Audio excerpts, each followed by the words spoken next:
कर्म का अर्थ है कार्य, व्यवहार या क्रिया। यह हमारे विचारों, शब्दों और कार्यों का योग होता है जो हमारे जीवन को प्रभावित करता है। हिंदू धर्म, जैन धर्म और बौद्ध धर्म में कर्म का विशेष महत्व है। कर्म कई प्रकार के होते हैं।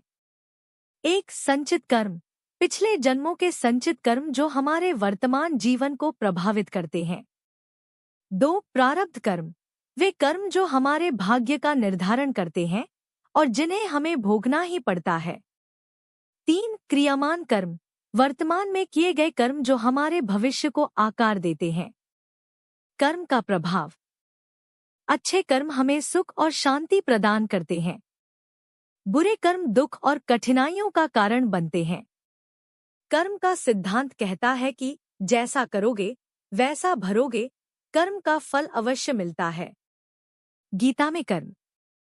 भगवान श्री कृष्ण ने भगवद गीता में कहा है, कर्मण्येवाधिकारस्ते मा फलेषु कदाचन। अर्थात हमें अपने कर्म करने का अधिकार है, लेकिन फल की चिंता नहीं करनी चाहिए। निष्काम कर्म। स्वार्थ रहित कर्म करने को निष्काम कर्म कहा जाता है, जो आध्यात्मिक उन्नति का मार्ग है। कर्म हमारे जीवन का आधार है और हमें सदैव अच्छे कर्म करने का प्रयास करना चाहिए।